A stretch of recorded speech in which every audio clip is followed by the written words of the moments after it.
అన్నదాత అన్నదాత మీ అన్నదాత చెమటోడ్చి ఆహారాన్నందించే రైతన్న అనునిత్యం నీ కండదండగా నిలిచే నేస్తం ఎవరన్నా అన్నదాత అన్నదాత మీ అన్నదాత.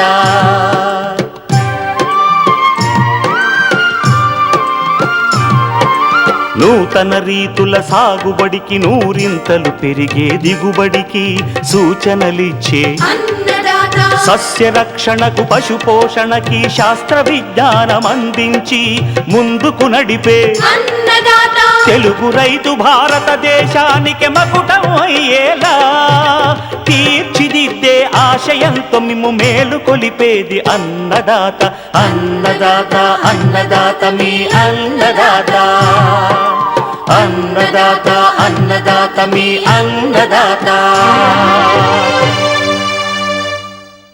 అన్నదాత ప్రేక్షకులకు నమస్కారం. ఈనాటి ముఖ్యాంశాలు: తెలంగాణలో వరి నారుమళ్లకు అనుకూల సమయం, నారుమడి తయారీలో జాగ్రత్తలు. ఖరీఫ్ టమాటా సాగు వివరాలు.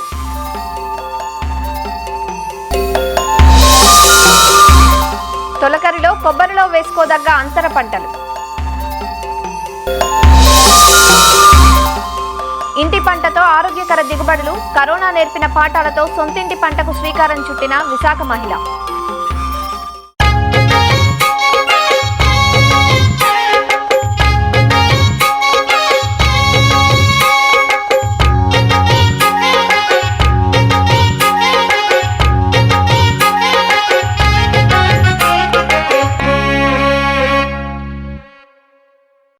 నారు కొద్దీ పైరు అని సామెత.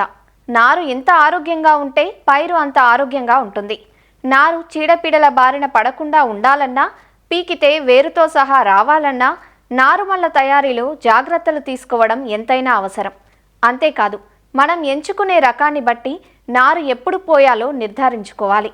నారు పోసే సమయం నారుమళ్లను తగినంత పశువుల ఎరువుతో సిద్ధం చేసుకోవడంతో పాటు నారు దృఢంగా పెరిగేలా అన్ని జాగ్రత్తలు తీసుకున్నప్పుడే ఆరోగ్యకరమైన నారు చేతికందుతుంది.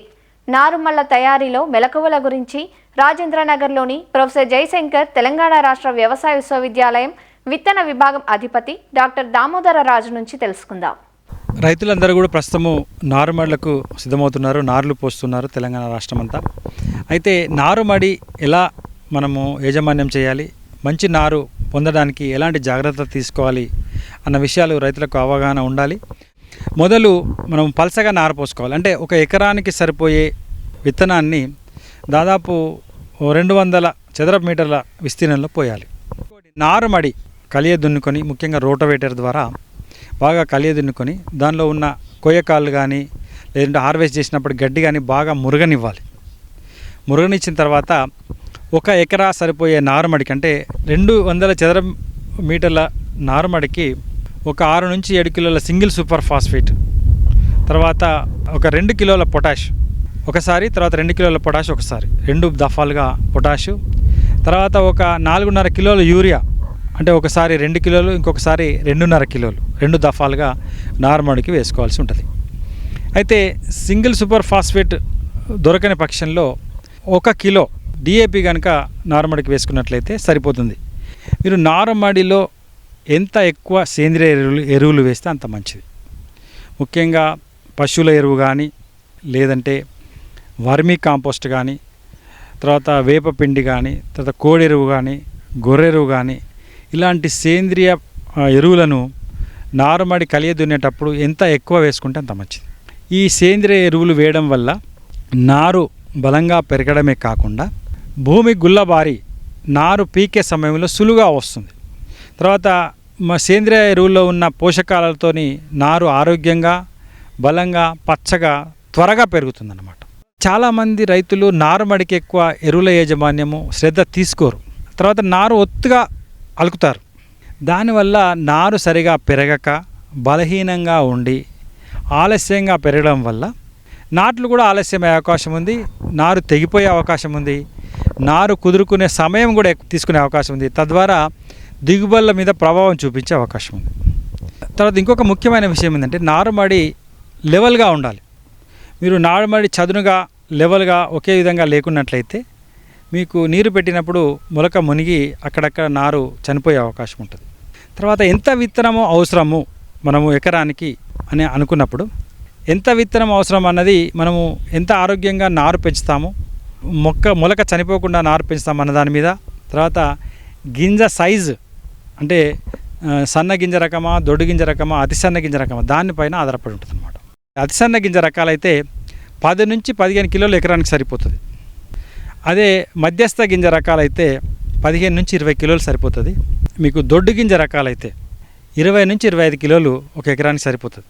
కానీ రైతులు అన్ని రకాల గింజలను కూడా దాదాపు 30 కిలోలు నారబోస్తున్నారు. దానివల్ల మీరు ఒత్తుగా నారవుతుంది ఒకటి, నారు మిగిలిపోవడము, తర్వాత నారు చనిపోవడం ఇవన్నీ జరుగుతూ ఉంటాయి. కాబట్టి ఎక్కువ విత్తనం వాడే రైతులు విత్తనం తగ్గించుకునే ప్రయత్నం చేయాలి. తర్వాత సొంత విత్తనం కూడా నారు పోసుకోవచ్చు బెరుకులు లేకుండా ఉన్నట్లయితే. ఎన్ని రోజుల నారు నాటు వేయాలి అని అన్నప్పుడు దాదాపు నెల రోజుల లోపు నారు నాట్లు వేసుకోవాలి. అయితే వానాకాలంలో నారు 30 రోజుల వరకు ఆగాల్సిన అవసరం లేదు. మీరు సరైన ఎరువులు, సేంద్రియ ఎరువులు వేసినట్లయితే దాదాపు 15 రోజులకే మరో నారు ఈతకొస్తుంది, బాగా పెరుగుతుంది. ఇలా త్వరగా నారు పెంచుకొని 15 నుంచి 25 రోజుల మధ్య కాలంలోనే మీరు నాట్లు వేసుకోవచ్చు. ఇలా వేయడం వల్ల మీకు పిలకలు వేసే దశ స్వల్పకాల రకాల్లో కానీ, మధ్యకాల రకాల్లో కానీ, దీర్ఘకాల రకాల్లో కానీ పెరుగుతుందన్నమాట. ఏదైతే పిలకలు వేసే దశ నార్మల్లో మీరు త్వరగా వేస్తారో నార్మల్లో మిగిలిన సమయము ఈ పిలకలు వేయడానికి ఉపయోగపడుతుందన్నమాట. తద్వారా మీరు మంచి దిగుబడులు పొందే అవకాశం ఉంటుంది. ఎప్పుడైతే మీరు లేత నారు వేస్తారో మీరు మామూలుగా 30 రోజుల నారు వేసిన దానికన్నా కొంచెం దూరంగా వేయాలి, ఎందుకంటే పిలకల సంఖ్య ఎక్కువగా వస్తుంది కాబట్టి.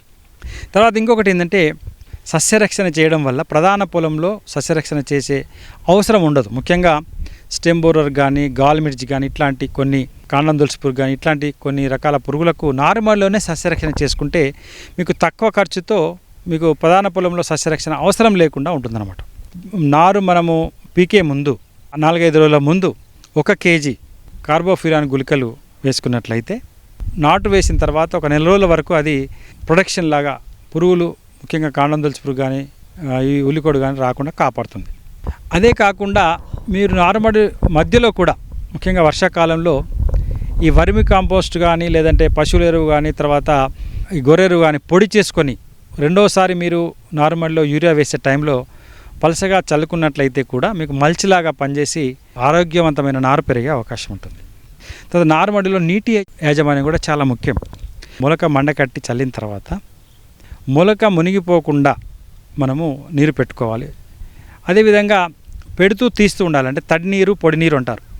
అంటే మొదలు నీళ్లు పొద్దున పెట్టడం, సాయంత్రం తీసేయడం, లేదంటే సాయంత్రం పెట్టడం, పొద్దున తీసేయడం, ఇలా నారు పచ్చపడేంత వరకు మనం చేసుకోవాలి. ఇంకొకటి కలుపు యాజమాన్యం. నారుమడిలో కలుపు వచ్చే అవకాశం ఉంది. నారుమడిలో నారు పెరిగిన తర్వాత కూడా కలుపును కంట్రోల్ చేసే మందులు వచ్చాయి. అవి ముఖ్యంగా ఈ బిస్పైర్బ్యాక్ సోడియం కానీ, లేదంటే సైలోపాప్ బ్యూటైల్ అనే మందు కానీ ఏదో ఒక మందును స్ప్రే చేసుకొని నివారించుకోవచ్చు.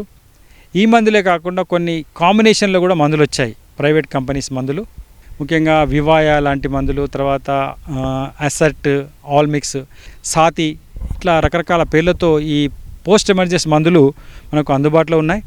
ఈ మందులను మీరు పిచికారీ చేసుకొని నారుమడిలో ఈ కలుపు నివారణ నారు పెరిగిన తర్వాత కూడా చేసుకోవచ్చు.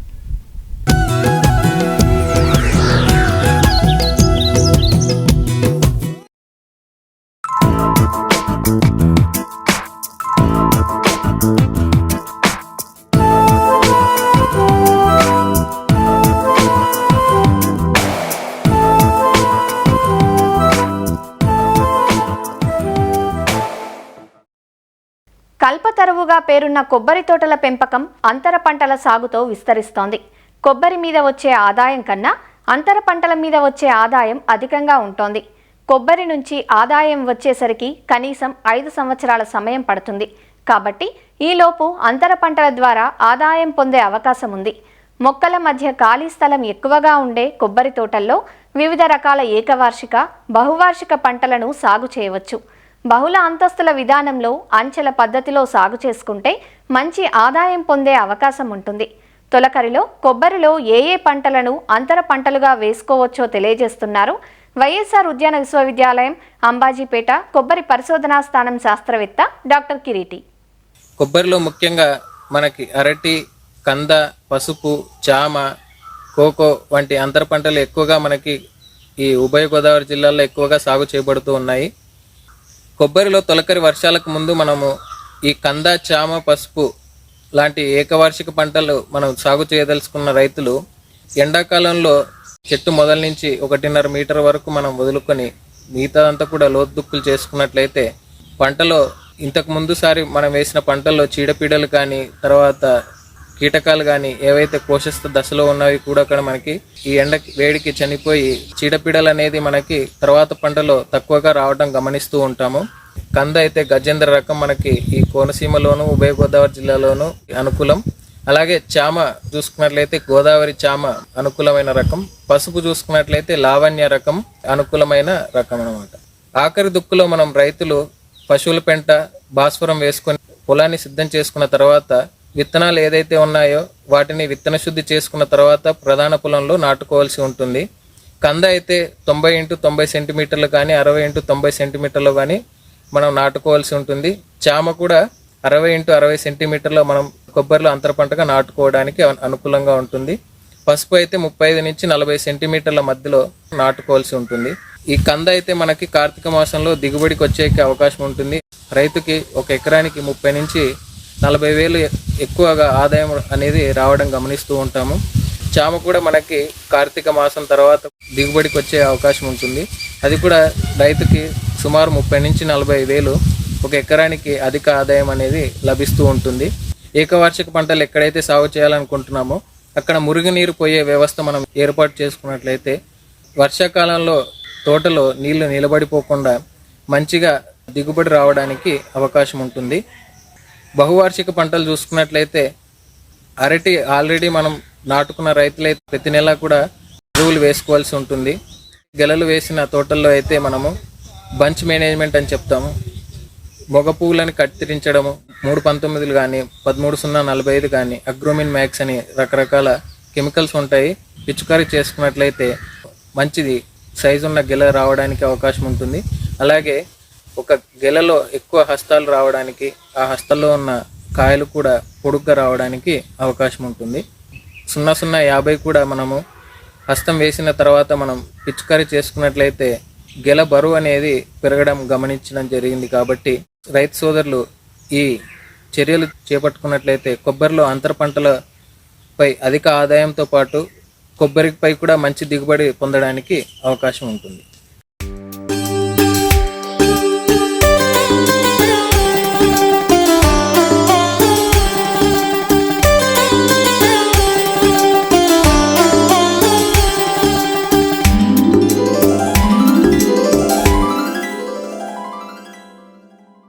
ధరల ఆటుపోట్లు అధికంగా గల కూరగాయ పంట టమాటా. కిలో ₹2 నుంచి ₹200 దాకా పలికిన సందర్భాలు మనకు కొత్త కాదు. అందుకే టమాటా సాగు చేసే రైతులు మార్కెట్ గమనాన్ని అనుసరించి ఒకేసారి కాకుండా దఫదఫాలుగా నాటుకొని సాగు చేస్తే ధరల ఆటుపోట్ల వల్ల కలిగే నష్టాలను అధిగమించే అవకాశం ఉంటుంది. అయితే వర్షాకాలపు టమాటాకు చీడపీడల బెడద ఎక్కువ. అందువల్ల ప్రాంతానికి తగ్గ అధిక దిగుబడినిచ్చే రకాలను ఎంచుకోవడంతో పాటు మేలైన యాజమాన్య పద్ధతులు పాటించడం ద్వారా టమాటాలో వచ్చే చీడపీడలు తగ్గించుకోవడంతో పాటు ఎకరాకు 30 టన్నులకు పైగా అధిక దిగుబడులను పొందే అవకాశం ఉంటుందంటూ ఖరీఫ్ టమాటా సాగులో యాజమాన్య పద్ధతుల గురించి వివరిస్తున్నారు వనపర్తి జిల్లా మదనాపురం కృషి విజ్ఞాన కేంద్రం ఉద్యాన శాస్త్రవేత్త సురేష్ కుమార్. తెలుగు రాష్ట్రాల్లో ప్రధానంగా పండించే కూరగాయ పంటల్లో టమాటా ఒకటి. టమాటాను పండించాలనుకున్న రైతులు ముందుగా మంచి భూమిని సెలెక్ట్ చేసుకోవాలి. ఈ భూమిలో ఎటువంటి నీరు ఆగకూడదు, మురుగునీరు ఆగకుండా ఉండాలి. pH వచ్చేసరికి 6.5 నుంచి 7.5 వరకు ఉండాలి. తర్వాత శ్రేష్టమైన ఎర్రగరప నేలలు టమాటా సాగు అనుకూలము. టమాటా సాగు చేసుకునే రైతులు ప్రధానంగా US 440 కానీ PHS 448 కానీ సాహో కానీ శ్రేయ కానీ లేకపోతే IHR వారి రకాలైన అర్కా సామ్రాట్ కానీ అర్కా అబేద్ వంటి హైబ్రిడ్స్ను సాగు చేస్తున్నారు. ఎకరాకు టమాటాకు సుమారు 8,000 మొక్కలు అవసరం అవుతాయి. అంటే నారు ఎత్తైన నారుమల్ల మీద కానీ లేకపోతే నారు తొట్టెలు ప్రోట్రెల్లో కానీ రైతులు నారు సాగు చేసుకోవాలి. విత్తనం నాటుకున్న తర్వాత 24 నుంచి 25 రోజుల నారు నాటడానికి అనుకూలంగా ఉంటుంది. నాటుకునేటప్పుడు రైతులు 4 ఫీట్ల బోదెలు చేసుకోవాలి. బోదెలు చేసుకొని బోదెకు అటు ఇటుగా అంటే వరుసగా 110 నుంచి 115 సెంటీమీటర్ల దూరం ఉండేటట్టు మొక్కలు నాటుకోవాలి. వరుసలో మొక్కల మధ్యన 45 నుంచి 60 సెంటీమీటర్లు ఉండేటట్టు మనం మొక్కలు నాటుకున్నట్లయితే ఎకరాకు 8,000 మొక్కలు సరిపోతాయి. మొక్కలు నాటుకునే ముందు ఎకరాకు లీటర్ చొప్పున పెండిమిథిలిన్ కలుపు మందును మనం పిచికారీ చేసుకున్నట్లయితే మనము కలుపు నివారించుకోవచ్చు.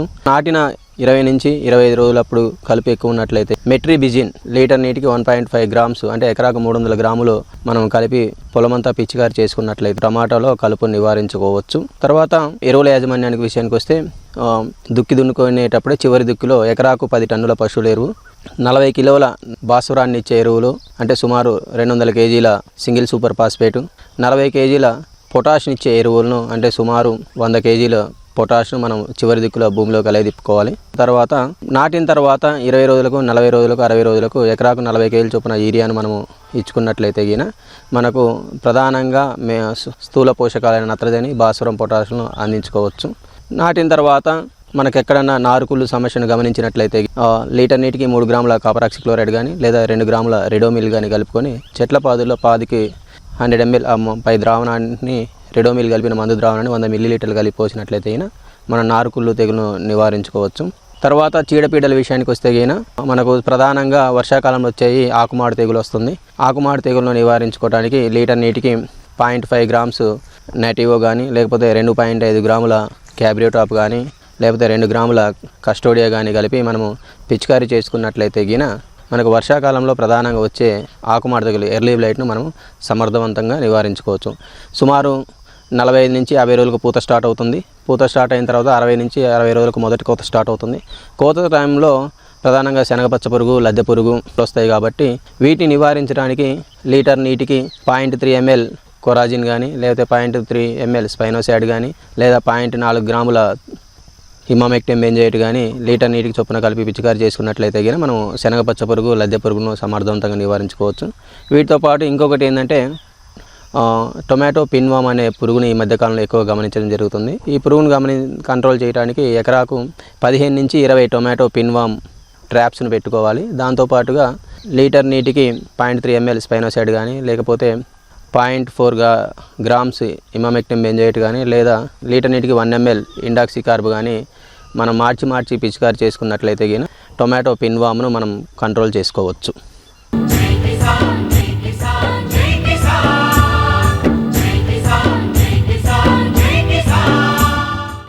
వ్యవసాయ సమాచారం ఇప్పుడు జై కిసాన్లో చూద్దాం. కరోనా కష్టకాలం ఎందరికో పాఠాలు నేర్పింది, కొత్త బాటలు పట్టించింది.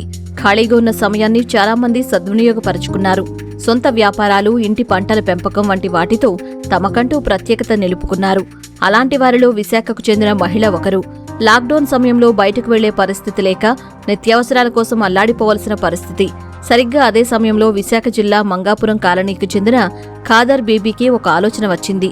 ఇంటి నుంచి బయటకు వెళ్లకుండానే స్వచ్ఛమైన కూరగాయలు పొందాలని నిర్ణయించుకున్నారు. తన మేడపై ఉన్న పాత ప్లాస్టిక్ టబ్బుల్లో అందుబాటులో ఉన్న విత్తనాలను నాటుకున్నారు. ఆరంభంలో 3-4 రకాల ఆకుకూరలతో మొదలైన ప్రయత్నం ప్రస్తుతం కుటుంబానికి బయట నుంచి కూరగాయలు తెచ్చే అవసరం లేకుండా చేసిందంటూ సంతోషంగా చెబుతున్నారు. మేడపై వివిధ రకాల ఆకుకూరలు, కూరగాయలతో పాటు జామ, మామిడి, సపోటా, మల్బరీ, డ్రాగన్ ఫ్రూట్, బొప్పాయి వంటి పండ్ల మొక్కలు సాగు చేస్తున్నారు. మా గార్డెన్ స్టార్ట్ అయ్యాక నేను కరోనాలో స్టార్ట్ చేశానండి. ఇప్పుడు 6 సంవత్సరాలు అవుతుందా నేను స్టార్ట్ చేసి. నేను అప్పుడు కాయగూరలు లేటు దొరికి కాదు, బయటకు వెళ్ళడానికి అవకాశం ఉండేది కాదు. మా కిచెన్లో ఉండియే నేను మొదలెట్టి ఆకుకూరలు పెంచాను. ఫస్ట్లే కొత్తిమీర, కొన్ని మెంతులు అయ్యే కిచెన్లో ఉంటాయి కదా, అయ్యే ఇంకా ఎప్పుడైతే వచ్చే దాన్ని బట్టి ఈ బాగానే వస్తున్నాయి కదా అని మా బాబుని వెళ్ళకపోయినా సరే ఎలాగో వెళ్ళి తెచ్చిపెట్టు బాబు అంతే. డాబా గడ్డిని వెళ్ళి అన్ని ప్యాకెట్లు 20-15 రూపాయలు ఎట్టి ఒక 100 రూపాయలు ఎట్టి ప్యాకెట్లు తెచ్చాడు. ఎర్రమట్టిలే కాయగూరల తొక్కలు అన్నీ వేసి కప్పి కిచెన్ వేస్ట్ కొల్లబోతాడికి ఆకు తోటకూర, పాలకూర అన్నీ వచ్చేసాయి. అది నా అలా ఓడుకుంటే నాకు వారం అంతా సరిపోయి నాకు మా పిల్లలకు కూడా వెళ్ళక అవకాశం ఉండేది కాదు. ఇంక ఇల్లు చేస్తే బాగానే ఉంది కదా, యూట్యూబ్ అది అప్పుడు చూశాను. ఇంకా నాకు ఇంప్రూవ్ చేసుకోవాలని నాకు ఇంట్రెస్ట్ వచ్చింది. అప్పటి వరకు రైతు బజార్లో కొనుక్కుంటాం కదా, అప్పుడు తినేది ఎలాగుందో మేము పండించేది తినేది ఎలాగుందో నాకు టేస్ట్ తెలిసిపోయి అదేమొద్దు మనకు ఆర్గానిక్గా మన సొంతంగా పండించుకుందామని స్టాండ్లో ఇవన్నీ సాంచమని అరేంజ్ చేయించుకున్నాను. నేను పుట్టడం అయితే రైతు కుటుంబంలోనే పుట్టాను. నాకు మొక్కలంటే చాలా ఇంట్రెస్ట్. కాయగూరలు, ఆకుకూరలు, పాజులు, ఆనపకాయలు అన్నీ పండించాను.